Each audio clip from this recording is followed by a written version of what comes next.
সারি বেঁধে তিনটে লাইন করে লাল লাল ছোট ছোট পিঁপড়া সামন্ত বাবু দুটো পা লক্ষ্য করে এগিয়ে চলেছে। দেখুন স্যার, দেখুন দেখুন সামন্ত বাবু দুটো পা ঢুকে পড়েছে। ছোট ছোট পিঁপড়া কি করে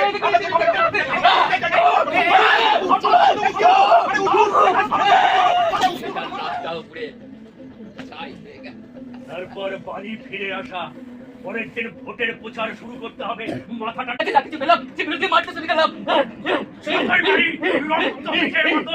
মাটি ফুলে উঠে আসতে লাগলো, ছড়িয়ে পড়তে লাগলো শরীরের এখানে ওখানে চারিদিকে। সেই সময় থেকে ওরা আমার পিছু ছিল না, সেখানে যাই তারা করে আমার খেতে চাই না, ঘুমোতে চাই না, আমার কষ্ট দেয়। নমস্কার। আয়োজক সংস্থা এবং উপস্থিত দর্শক বৃন্দকে শান্তিপুর উড়ান নাট্য সংস্থার পক্ষ থেকে শৈল্পিক অভিনন্দন জানিয়ে শুরু করছি আমাদের আজকের নাটক আধি ভৌতিক। রচনা সুব্রত কাঞ্জিলাল, নির্দেশনায় কার্তিক হালদার, উপস্থাপনায় শান্তিপুর উড়ান। নাটক আধি ভৌতিক। সরি, দেখেছেন ফোনটা সাইলেন্ট করতে ভুলে গেছি। আসলে নাটক শুরু হচ্ছে তো, প্লিজ আপনারা কেউ আমার মতো ভুলটা করবেন না, কেমন? আপনারা সবাই ফোনটাকে সাইলেন্ট মোডে রাখবেন। হ্যালো, হ্যাঁ হ্যাঁ সামন্ত বাবু, হ্যাঁ হ্যাঁ বলুন।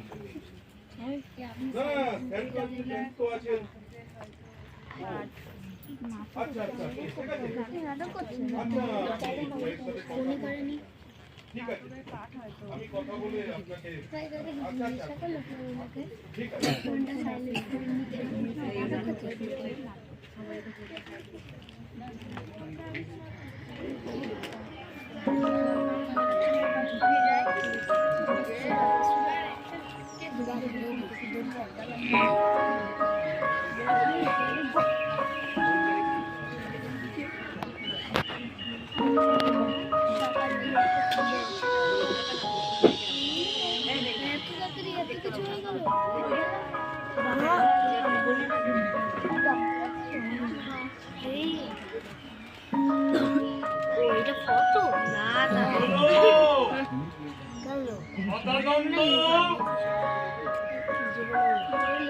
আর কত দেরি করবে?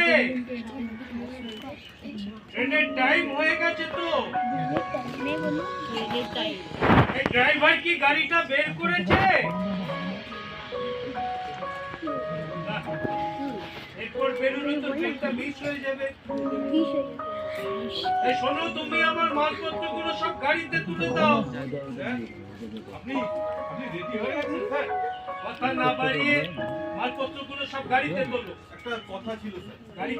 গাড়িতে যেতে যেতে তোমার সব বক্তব্য শুনবো। না মানে বলছিলাম স্যার, বড্ড বাচালের মতো কথা বলো আজকাল।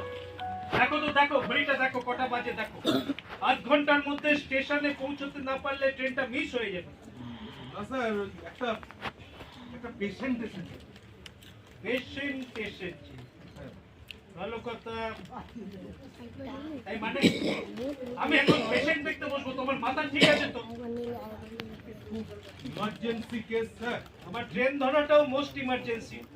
কাল সকালের মধ্যে কলকাতায় পৌঁছতে না পারলে সেমিনারটা অ্যাটেন্ড করা যাবে না। Serious patient sir. আচ্ছা, এখানে আমি ছাড়া কি আর কোনো ডাক্তার নেই? অনেক ঘাটের জল খেয়ে ওই স্যার আপনার কাছে এসেছে। আপনি স্যার একবারের জন্য পেশেন্টটাকে অ্যাটেন্ড করুন। তোমার কি মনে হচ্ছে আমি ছুটি এনজয় করতে কলকাতায় যাচ্ছি? তুমি কি জানো না কাল থেকে কলকাতায় শুরু হচ্ছে ইন্টারন্যাশনাল মেডিকেল প্র্যাকটিশনারদের সেমিনার? পৃথিবীর বিভিন্ন দেশ থেকে বিখ্যাত সব ডাক্তাররা সেখানে আসছে। সবই জানি স্যার, তবু বলছি পেশেন্ট একজন VIP. VIP patient? Puri problem. এই তাহলে আমার কাছে কি করতে? আমি তো সামান্য এমবিবিএস ওই গরিবদের চিকিৎসা করি। এই তো বিপদে ফেললে দেখছি তুমি এক কাজ করো, ওনাকে হ্যাঁ হ্যাঁ এই 3 শতক বাদে আসতে বলো। যাও যাও যাও যাও যাও যাও। সব কথাই খুলে বলেছিলাম স্যার। স্যার তবু স্যার আপনার সঙ্গে স্যার একবারের জন্য দেখা করতে চাই। এই কেন কেন দেখা করে কি হবে? আমি কি বাবা রামদেব নাকি যে দেখা করতে হবে? নমস্কার। হ্যাঁ নমস্কার। আপনি যত টাকা ভিজিট চান আমি দিতে প্রস্তুত। তাছাড়া আপনার ওই কলকাতা যাওয়াটা ক্যান্সেল হয়ে গেলে তার ক্ষতিপূরণও দিতে প্রস্তুত। ও তাই নাকি? হ্যাঁ। আপনি তো মশাই দেখছি অনেক কিছুই দিতে প্রস্তুত, কিন্তু আমি তো গ্রহণ করতে প্রস্তুত নই। এই তাছাড়া আপনি কি করে জানলেন যে টাকা দিয়ে কলকাতায় না যাওয়ার ক্ষতিপূরণ সব হয়ে যাবে? এখানে আমি ঠিক দাঁড়িয়ে থাকতে পারছি না, একটু ভিতরে আসতে পারি? হাতে আর মাত্র 25 মিনিট, না ট্রেনটা মিস হয়ে যাবে। স্যার উনি এখানকার এমএলএ, বেশ কয়েকটা রাইস মিল, কোল্ড শতচন্দ্র, আমি এই সব শুনতে চাইছি না। তুমি আমার মালপত্রগুলো নিয়ে গাড়িতে যাও তো, যাও যাও। আপনার সঙ্গে আমি মাত্র 1 ঘন্টা কথা বলবো, তারপরে আমার পার্সোনাল গাড়ি আপনাকে নিয়ে সোজা কলকাতায় পৌঁছে যাবে। কথা দিচ্ছি সকাল সকালই পৌঁছে যাবে, আর আপনি সেমিনারটাও অ্যাটেন্ড করতে পারবেন। হ্যাঁ স্যার, এই কথা কিন্তু উনি আমাকেও বলেছেন। সেমিনার আপনার মিস হবে না স্যার। হ্যাঁ। তো আমি যতই খারাপ হই না কেন, আমাকে বিশ্বাস করতে পারেন, আমার কাছ থেকে কোনো মিসবিহেভ পাবেন না। বেশ, আসুন। Only 30 minute. এই সদানন্দ, তুমি আমার মালপত্রগুলো সব গাড়িতে তোলো। আর ওই ড্রাইভার কি নাম ওর? পিকলু, পিকলু, ওকে বাড়ি চলে যেতে বলো। এই তুমি তো ড্রাইভ করতে পারো। হ্যাঁ এই তুমি আমার সঙ্গে কলকাতায় যাবে। আর শোনো, এই সারা রাত তোমাকে ড্রাইভ করতে হবে না, আমিও স্টিয়ারিং এ বসবো। যাও যাও যাও যাও যাও। ঠিক আছে স্যার, তাই হবে স্যার। যাও। আসুন আসুন। ভেবেছিলাম রাত্রিটা ঘুমোতে পারবো, আপনি তো মশাই সব ভেস্তে দিলেন। বসুন বসুন। দেখুন মশাই, আপনি বসুন বসুন। আপনি ভিআইপি হন আর যাই হন, সেই জন্য কিন্তু আপনাকে বসতে বলছি না। আমি ডাক্তার, যে কোনো অসুস্থ মানুষকে পরিষেবা দেওয়াটাই আমার কর্তব্য। দেখি, এই ছটফট করবেন না, বসুন ঠিক করে। আরে হাতটা রাখুন। হ্যাঁ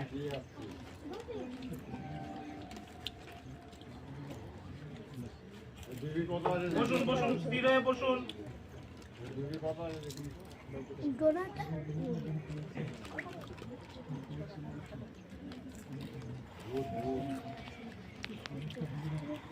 প্রেসার তো দেখছি আপনার নরমালি রয়েছে। এইবার এই ডিটেলসে বলুন তো আপনার শারীরিক সমস্যাটা কোথায়? সদানন্দ যে বলছিল আপনি নাকি নানান রকম ডাক্তারের কাছ থেকে চিকিৎসা করে সব শেষে আমার কাছে এসেছেন। এখন ডিটেলসে বলুন, আপনার কষ্টটা কিসের বলুন। স্যার, হ্যাঁ স্যার উনি আমাকে বলেছেন যে ওনার কোনো অসুখ নেই। অসুখ নেই? হ্যাঁ। এই মানে না মানে হলো স্যার, ওই জ্বর, সর্দি কাশি বা পেটের অসুখ বা বড় বড় কোনো ডিজিজ ওনার নেই। আর স্যার কোনো পরীক্ষাতেও কিছু ধরা পড়ে না। তাহলে আমার কাছে কি করতে এসেছেন? এই আমার সময় নষ্ট করছেন কেন বলুন তো?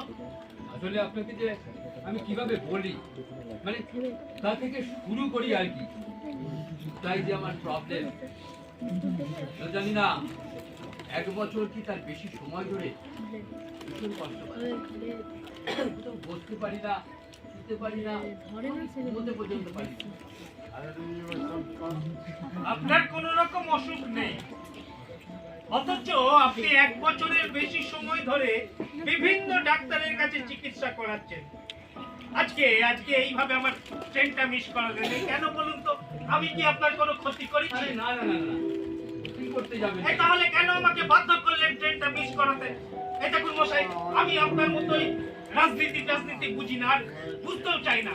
আপনার কাছে কখনো অনুগ্রহ ভিক্ষা করতে চাইনি। স্যার বলছি স্যার, ওনার সমস্যাটা যদি আপনি দেখেন তাহলে চমকে উঠবেন স্যার, বেশ ক্রিটিক্যাল। আর কোনো ডাক্তার বিশ্বাসই করতে চায় না যে কি বিশ্বাস করতে চাই না? ওনাকে সবসময় পিঁপড়া কামড়ায়। এই কি কামড়ায়? পিঁপড়া, ওই ছোট ছোট লাল লাল পিঁপড়া কামড়ায়। কেন আপনাকে পিঁপড়া কামড়ায়? কেন, আপনি কি রসগোল্লা নাকি মশাই যে পিঁপড়ের পাল আপনাকে ছেকে ছেকে ধরবে? তাও গিয়ে দাঁড়াতে পারি না, বসতে পারি না, খানিকক্ষণ বসার পরেই না আমার শরীরে পিঁপড়ে উঠে বসে।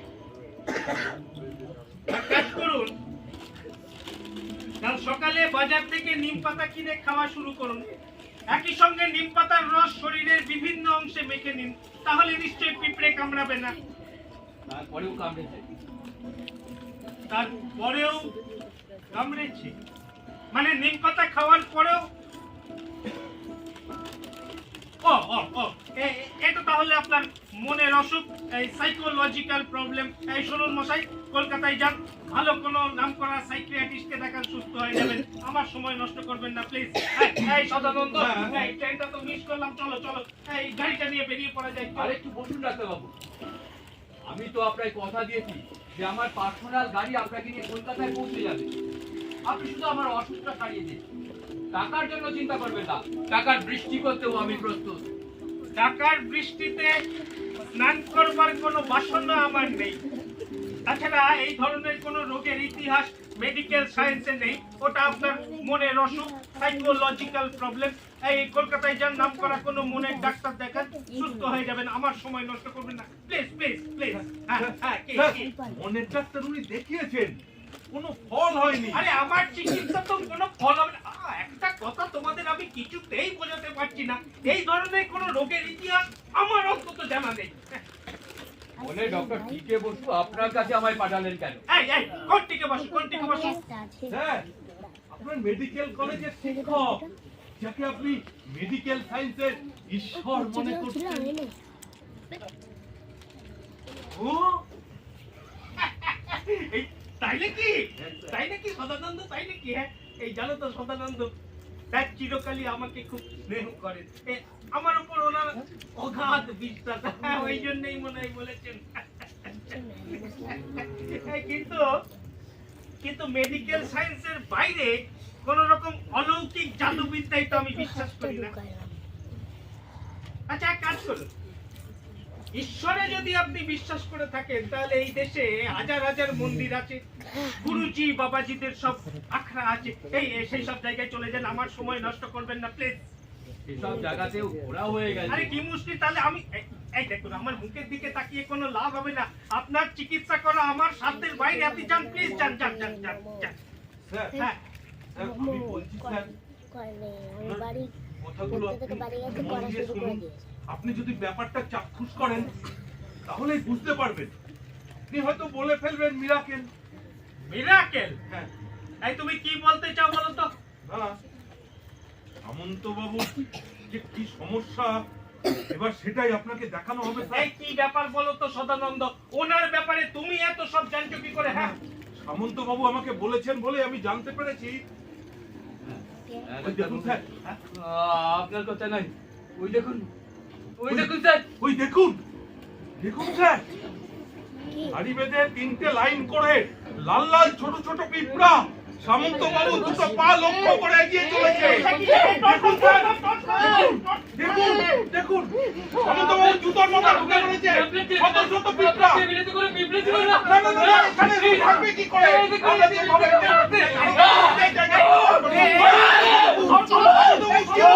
আরে উঠুন, উঠুন। কামড়াচ্ছিল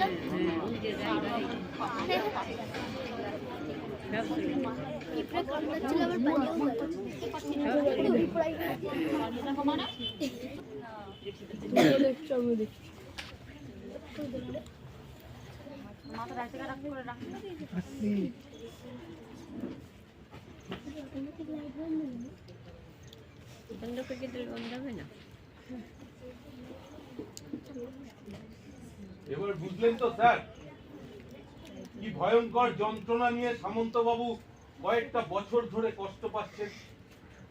অগাধ সম্পত্তি, সাদা কালো মিলিয়ে কত টাকা যে উনি রোজগার করেছেন তার সঠিক হিসাব ওনার নিজের কাছেও নেই। অথচ কয়েকটা বছর ধরে বিভিন্ন রকম রাজনৈতিক সামাজিক ক্ষেত্র থেকে নিজেকে বিচ্ছিন্ন করে রেখেছেন, মানে রাখতে বাধ্য হয়েছে। কোথাও গিয়ে একটু বসতে পারেন না, দাঁড়াতে পারেন না, এমনকি শুতে পর্যন্ত পারেন না। বারে বারে বিছানার চাদর বদলাতে হয়, জামা কাপড় পাল্টাতে হয়। এই সদানন্দ, আমাকে একটা বিড়ি দাও দেখি। হ্যাঁ? স্যার আপনি বিড়ি খাবেন? বিড়ি খাবেন? সিগারেট নিতে হবে।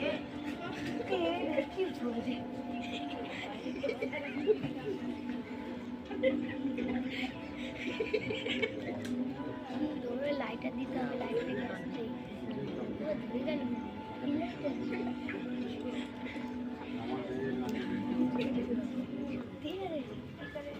ওনাকে কি এর আগেও ইনজেকশন দিয়েই ঘুম পাড়িয়ে রাখা হতো? হ্যাঁ হ্যাঁ স্যার, এটাই তো জানি। আর সেই জন্যই আমি আপনাকে বললাম একটা পিঠির ড্রিল পুশ করতে, না হলে তো ওনাকে শান্ত করাই যাবে না। কিন্তু এভাবে চললে তো উনি মারা যাবেন।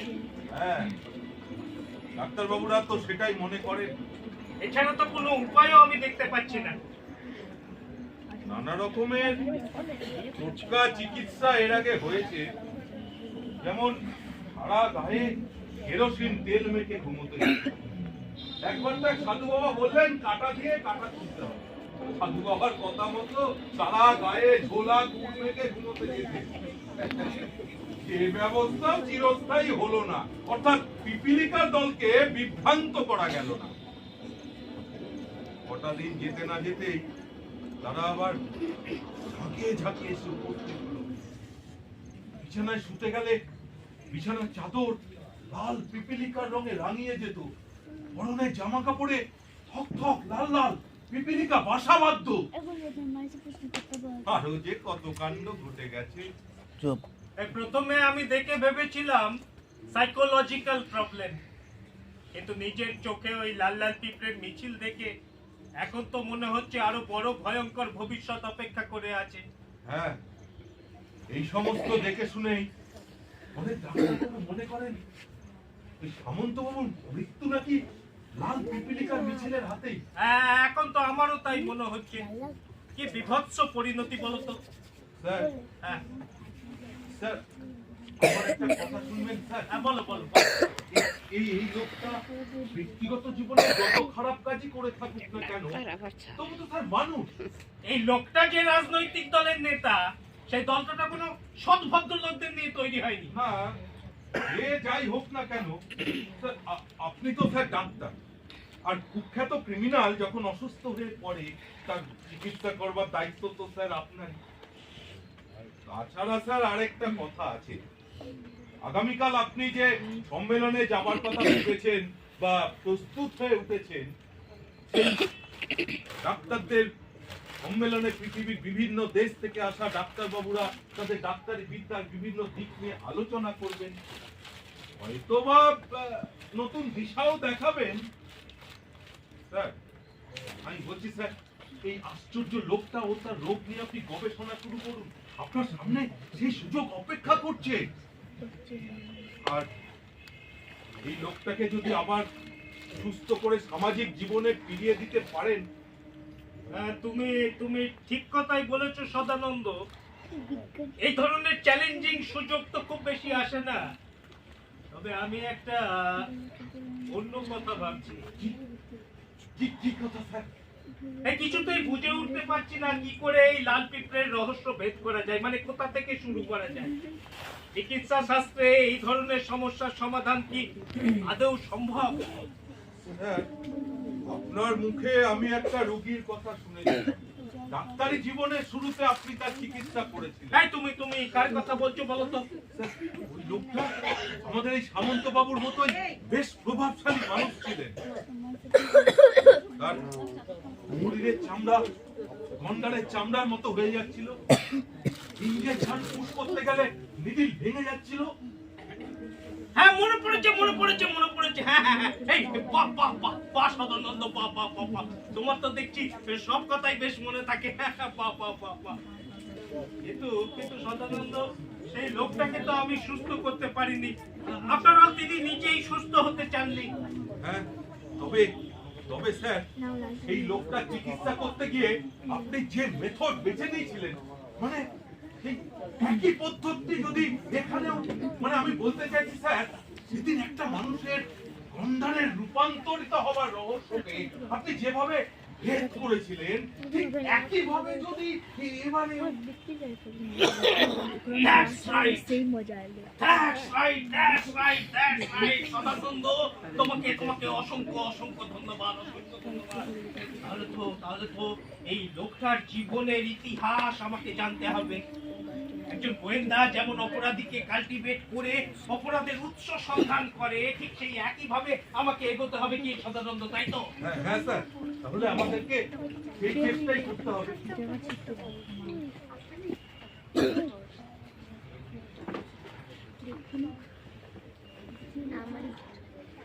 কিন্তু সামন্ত বাবু কি আমাকে সাহায্য করবেন? তিনি কি আমাকে জানাবেন তার জীবনের নানা ঘটনার ইতিবৃত্ত? হয়তো জানাবেন, আর যদি না জানান আমাদেরকে খুঁজে বার করতে হবে। কিছুই খুঁজে পাওয়া যাবে না। কে? ঘুরে ঘুরে দেখলে কে ওখানে? কে? যদি বা খুঁজে পাওয়া যায়, কিছুই প্রমাণ করা যাবে না। এই বাইরে কে কথা বলে? ভূত আর ভগবান, এসব নিয়ে বছরের পর বছর তর্ক বিতর্ক চলে আসছে। কেউ কি প্রমাণ করতে পেরেছে ভূত আর ভগবানের অস্তিত্ব? আপনি যেই হন না কেন ভেতরে আসুন। আসতে পারি, দাঁড়িয়ে দেবেন না তো? আরে এটা ডাক্তারখানা, এখানে সবার প্রবেশ অধিকার আছে। আপনি ভেতরে আসুন। আহ! আহ! আলোটা সরিয়ে দেন। উঠে পড়লে শালা করে। তাছাড়া দিনের আলোতে তো বেরোতে পারি না, তাই রাতের অন্ধকারেই চলাফেরা করি। আপনি কি ভূত যে দিনের আলো সহ্য করতে পারেন না? কি জানে তবে রাতের অন্ধকারে আমাকে দেখলে অনেকে ভয় পায়। এখানে এসেছো কি করতে? আর বাইরে থেকে কিসব বলছিলেন, তার অর্থ কি?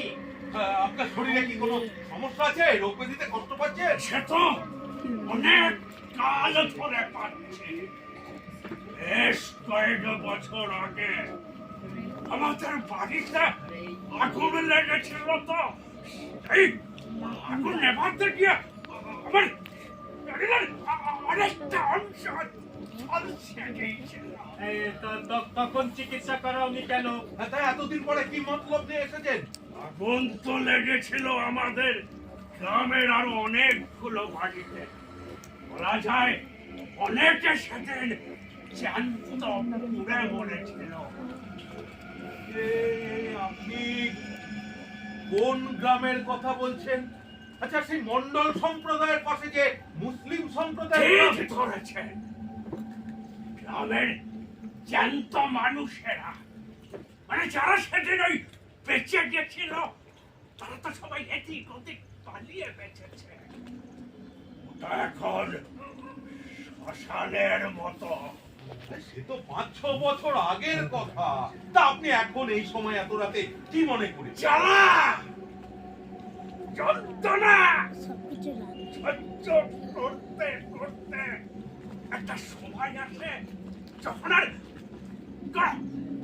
অনুমতি থাকে না, কিন্তু বেঁচে ওঠার একটা লোভ তো থাকে। এই বেঁচে উঠতে মানে আপনি কি মরে গেছেন? আরে বাবা, হাসছেন যে? আমি কি হাসির কথা বললাম? এই দেখুন, ডাক্তারবাবু ব্যস্ত আছেন, আমাদের এভাবে সময় নষ্ট করবেন না। এই কারণে ব্যস্ত আছেন সেটা জানি, আর সেই জন্যই তো এলাম। কিভাবে জানলেন? আর সেই জন্য এলাম মানে কি কি আপনাদের সাহায্য করতে। আরে কে চেয়েছে আপনার সাহায্য? আপনি এখন আসুন তো, জান বলছি। কি হলো? কথা কানে যাচ্ছে না? আমি চলে গেলে ওই ঘরে যে লোকটাকে শুইয়ে রেখেছেন তার চিকিৎসা করবেন কি?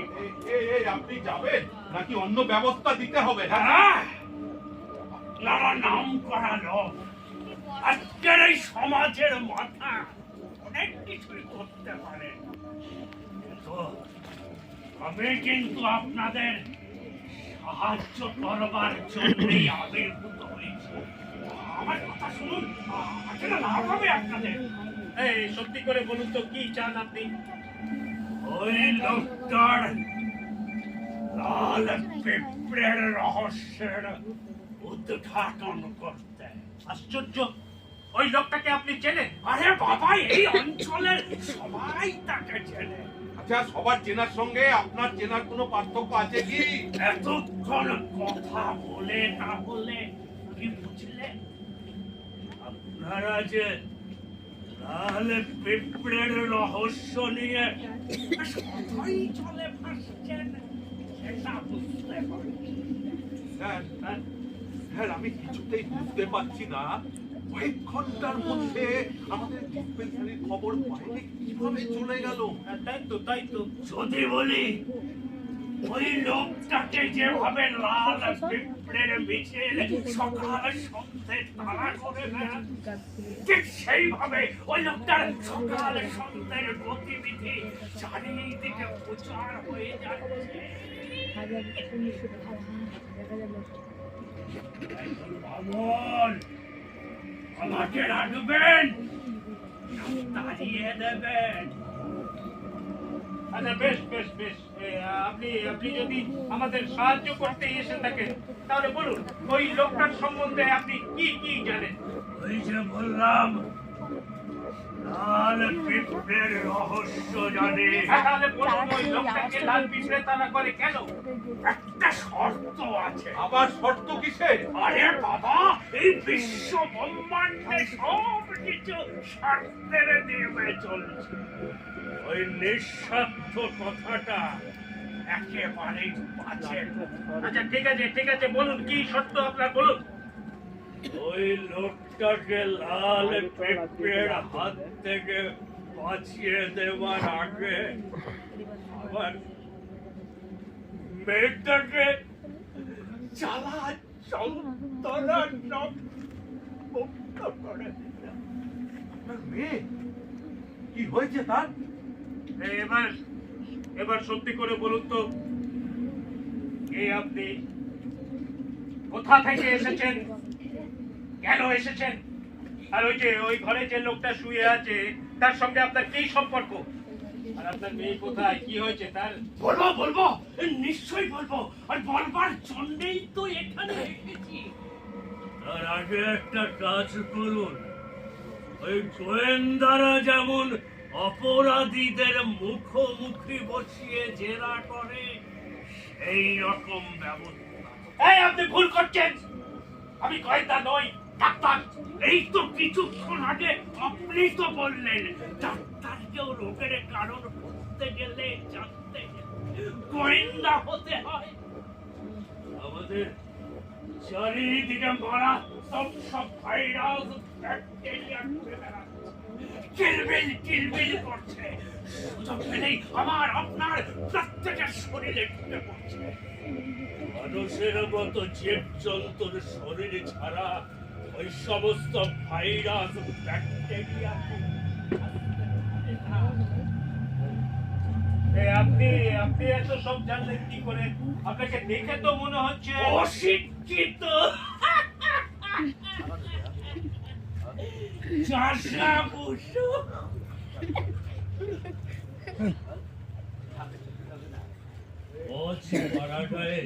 আমি কোথায় 14 পুরুষের বাস ছিল। এককালে কটা শুনে শেষ হতো? জমি জমা সব ছিল। ওই সমস্ত হাঙর কুমিরদের সৌজন্যে আজ সব গেছে। এছাড়া আমাদের পিতৃপুরুষের একটা অন্যরকম পেশা ছিল, কবিরাজি। বেশ কয়েক বছর আগে ওই কলকাতায় গিয়ে না একটা আয়ুর্বেদিক কলেজে ভর্তি হয়েছিলাম, তাই না? ও, আপনিও তাহলে ডাক্তার? না, সেরকম কিছু নয়। আপনারা হলেন আমাদের কাছে ভগবানের মতো। আমরা হলাম এই সমস্ত গরিব দুর্বল মানুষদের অতি সাধারণ রোগের আপনার কথা শুনে কিন্তু এই দেখুন, আপনাকে যদি খারাপ কিছু কথা বলে থাকি ক্ষমা করে দেবেন। আরে না রে মশাই, সেটাই তো স্বাভাবিক। আমাকে দেখলে অনেকেই সব কথা বলে। আপনি তাহলে বলছেন যে হেমন্ত বাবুর মুখোমুখি হতে চান? বিলক্ষণ। তবে তার আগে আমার মেয়েটাকে যে দেখতে হবে। আপনার মেয়ে মানে এই কি মুশকিল, একটা মেয়েকে বাইরে দাঁড় করিয়ে রেখেছেন। নিয়ে আসুন। আমার মেয়েটাও আমার মতো দিনের আলোতে বেরোতে পারি না, ওই রাতের অন্ধকারেই আমরা চলাফেরা করি।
এই আপনি আপনি হাসছেন?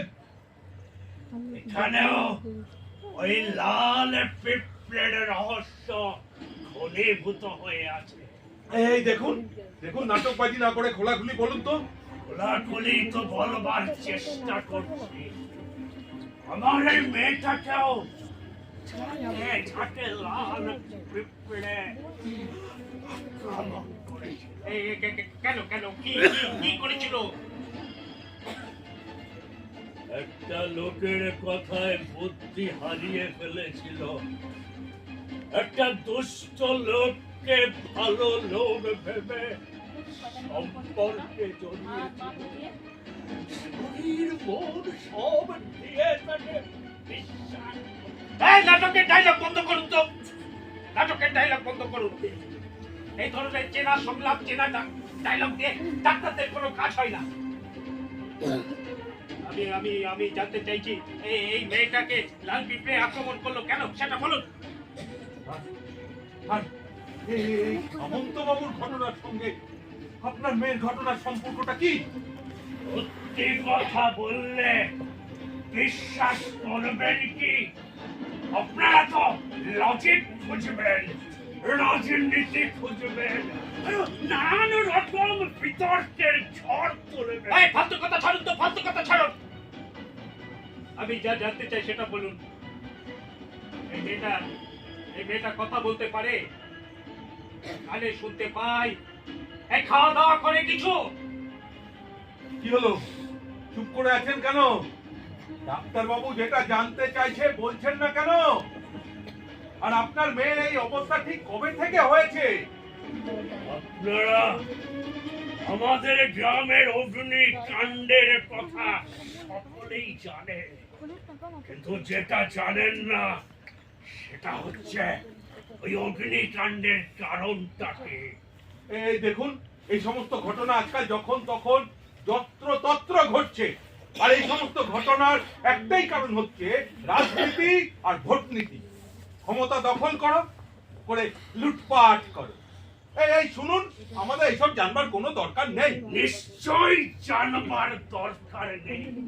আপনারা ডাক্তার, নামকরা চিকিৎসক, আন্তর্জাতিক সেমিনারে বক্তৃতা করেন, ভাইরাস ব্যাকটেরিয়া নিয়ে নানান রকমের রিসার্চ করেন, কিন্তু ভাইরাস ব্যাকটেরিয়ার জন্ম কাহিনী নিয়ে আপনাদের কোনো আগ্রহ নেই। এই পৃথিবীটা সূর্যের চারিদিকে ঘোরে, কিন্তু কেন ঘোরে সেই প্রশ্নের উত্তর জানার কোনো আগ্রহ নেই আপনাদের। চন্দ্র, সূর্য, পৃথিবী যখন একই সরল রেখায় চলে আসে তখন চন্দ্রগ্রহণ, সূর্যগ্রহণ হয়। কিন্তু কেন হয়, কেন একই সরল রেখায় চলে আসে সেই প্রশ্নের উত্তর জানার কোনো আগ্রহ নেই আপনাদের। আচ্ছা, বেশ বেশ বেশ, বলুন বলুন, আপনাদের গ্রামের অগ্নিকাণ্ডের কারণ কি ছিল বলুন। আমার এই মেয়ে। এই ব্যাখ্যা করুন, ব্যাখ্যা করুন, কি করেছিল আপনার মেয়ে, ব্যাখ্যা করুন। আগেই তো বললাম, একটা লোককে ভালোবেসেছিল, ভালোবেসে তার বিছানায় উঠেছিল, তারপর খুন হয়েছিল। খুন খুন হয়েছিল মানে? কে কে কে কে খুন করেছিল? আপনার মেয়ে যদি খুন হয়ে থাকে তাহলে তাহলে এই মেয়েটাকে। এই দেখুন মশাই, দেখুন, আমি প্রথমে আপনাকে ঠিক বুঝতে পারিনি, কিন্তু যখন আপনাকে আমি বুঝতে শুরু করেছি তখন মনে হচ্ছে আপনি সোজা কথা সোজা ভাবে বলছেন না, জটিল করে দিচ্ছেন। এই ডাক্তারকে রাজনৈতিক বিজ্ঞান, সামাজিক বিজ্ঞান জানতে হবে না, এটা আমি বলি না। মানুষের অ্যানাটমি যেমন আমাদের শিখতে হয়, একই সাথে মানুষের সাইকোলজি, ফিজিওলজি যদি আমরা না জানি, না শিখি, তাহলে রোগের কারণ সন্ধান করতে পারবো না। এই ব্যাপারে আমি আপনার সঙ্গে একমত। কিন্তু আপনি যখন বলছেন আপনার মেয়ে খুন হয়েছিল, আবার সেই খুন হয়ে যাওয়া মেয়েটাকে আমাদের সামনে এনে দাঁড় করিয়ে দিচ্ছেন, তখন আপনাকে বুঝতে গিয়ে না আমি কেমন বিভ্রান্তির শিকার হয়ে পড়ছি।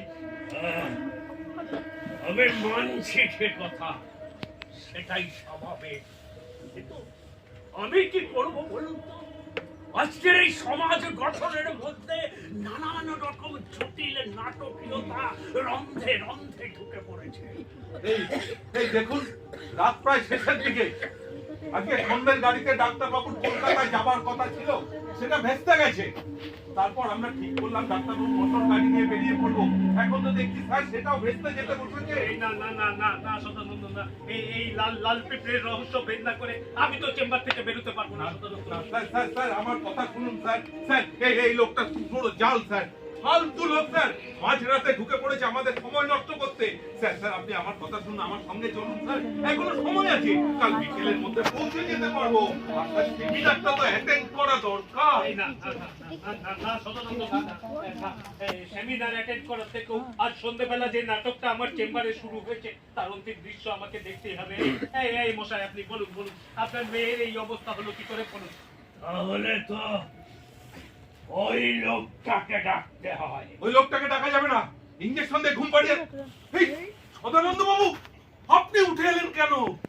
শরীরে ইঞ্জেকশনের প্রভাবটা ছিল অল্প কিছুক্ষণ, তাই হয়তো লাল পিঁপড়ের দল দূরে কোথাও ওত পেতে বসে আছে। কেন জানি না, এখন আমার মনে হচ্ছে এর থেকে আমার আর কোনো রিস্ক নাই। কত কিছুই তো করলাম, একজনের কথায় নদীতে বস্তা ভাড়া করে 7-7টা দিন নদীর চলে ভেসে থাকলাম।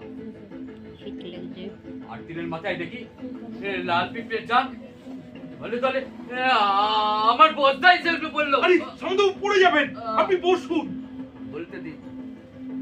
বলতে দিন আমার জন্মেছিলাম নিম্ন মৃত্যু হল। তারপর কখন যে কি সব ঘটে গেল। রাজনৈতিক ক্ষমতার অলিন্দে নিজেকে আবিষ্কার করে ফেললাম।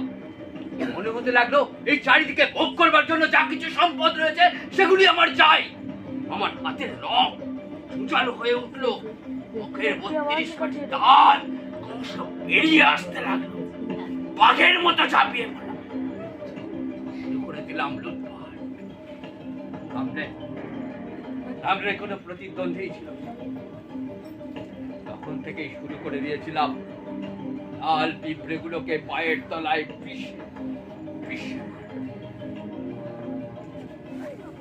কিন্তু শেষ পর্যন্ত একটা কিশোরী মেয়ের কাছে আমি হেরে গেলাম। কিশোরী মেয়ে মানে কে, সে কি তার পরিচয়? জানি না, জানবার চেষ্টাও করিনি। কিশোরী মেয়েটাকে প্রলোভন দেখিয়ে আমার বিছানায় তুলেছিলাম।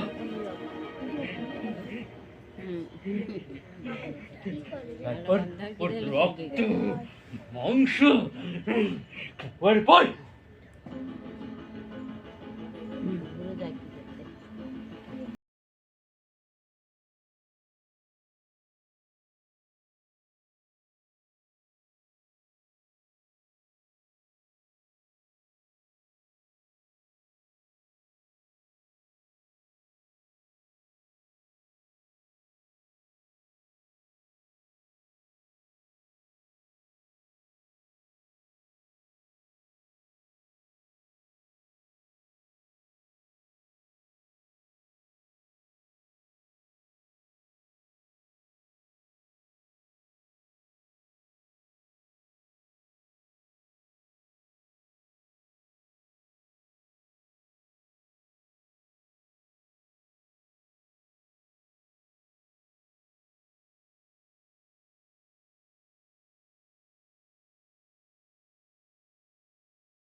আক্রমণ করে বসে। দলের লোকজন বলল এই লাশটাকে খুন করতে না পারলে আপনি ধরা পড়ে যাবেন, ভোটে জেতা যাবে না। হ্যাঁ ঠিক তাই। একজন বললো, স্যার মাটি খোঁড়াখুড়ি দরকার নেই স্যার, আবার যদি মাটির থেকে তুলে নিয়ে ওই কাটা ছেঁড়া করে থেকে বরঞ্চ আগুন দিয়ে জ্বালিয়ে দেওয়া হোক। মাথা ঠিক ছিল না, সে সময় কারণে মাথা ঠিক থাকে না, বুঝার মতো লাশটাকে আগুন দিয়ে জ্বালিয়ে দিল। চোখের সামনে দেখলাম কোটি কোটি লাল পিঁপড়ের সঙ্গে মেয়েটার লাশটাও পুড়ে ছাই হয়ে গেল।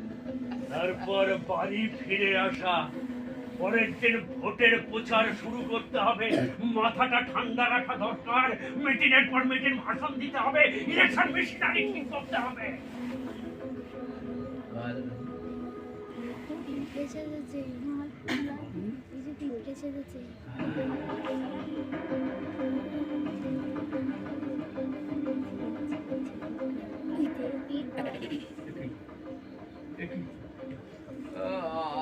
আমার ঘরের দরজা দিয়ে লাল পিঁপড়েগুলো আমার ঘরে হচ্ছে কেন? আমি হাতের কাছে যা কিছু পেলাম সেগুলো দিয়ে মারতে চলে গেলাম। সবার বাড়ি রক্ত মেঘের মতো মাটি ফুঁড়ে উঠে আসতে লাগলো, ছড়িয়ে পড়তে লাগলো শরীরের এখানে ওখানে চারিদিকে। সেই সময় থেকে ওরা আমার পিছু ছেড়ে না, যেখানে যাই তারা করে আমার খেতে দেয় না, ঘুমোতে দেয় না, আমার কষ্ট দেয়। বাচ্চাটাও করছে শেষ হয়ে গেল চলো কি এখনো শেষ হয়নি।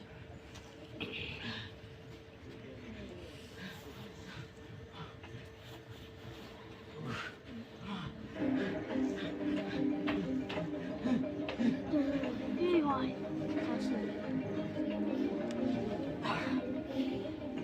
পাশে লিখে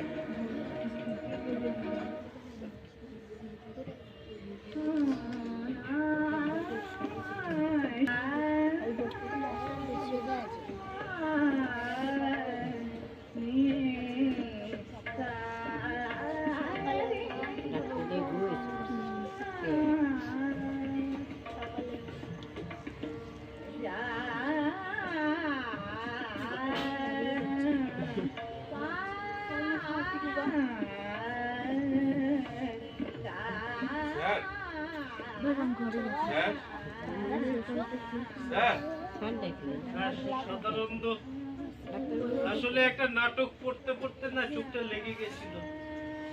কি নাটক স্যার? সুব্রত কাঞ্জিলালের লেখা আদি ভৌতিক। তুমি এত লেট করলে কেন সদানন্দ? না স্যার, অসুবিধা নেই স্যার, ট্রেন 1 ঘন্টা লেটে চলছে। চলুন স্যার, আমরা বেরিয়ে পড়ি, ট্রেন পেয়ে যাবো স্যার। স্যার, আসবার সময় একটা ঘটনা ঘটলো স্যার। ওই মোড়ের মাথায় এই এলাকার একটা তাপুতে নেতা ওই গলায় দড়ি দিয়ে স্যার ঝুলে পড়েছে স্যার। কি একটা অদ্ভুত অসুখে ভুগছিল। কি অসুখ?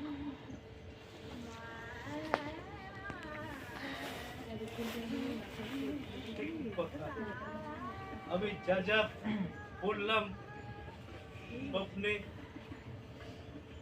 যা যা দেখছি সব এতক্ষণ মিলে যাচ্ছে। কি ব্যাপার? ঘুমাইয়া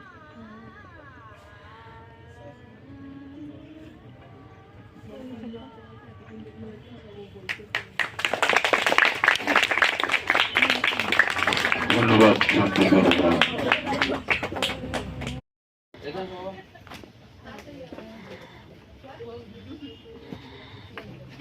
ধন্যবাদ জানাই শান্তিপুর উড়ানকে। এই মঞ্চে 50টি নাটক এ পর্যন্ত অভিনীত হলো, যার প্রথম নাটক করেছিল শান্তিপুর উড়ান, আর 50তম হলো শান্তিপুর উড়ান।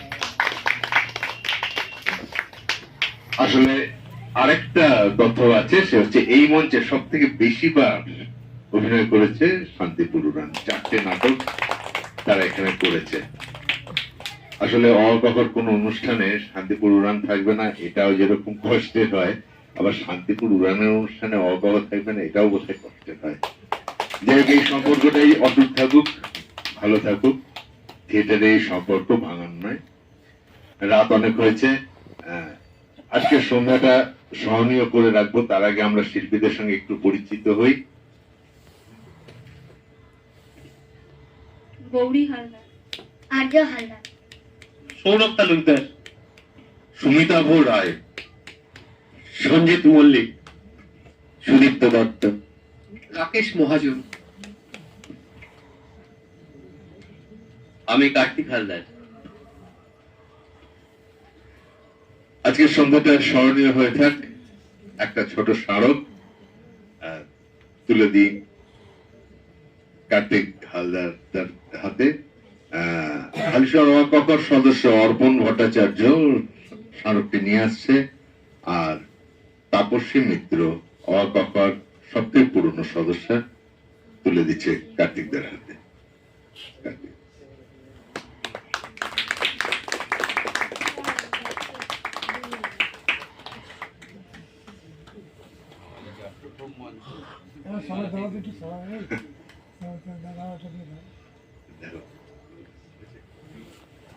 ধন্যবাদ সবাইকে আমাদের সঙ্গে সহযোগিতা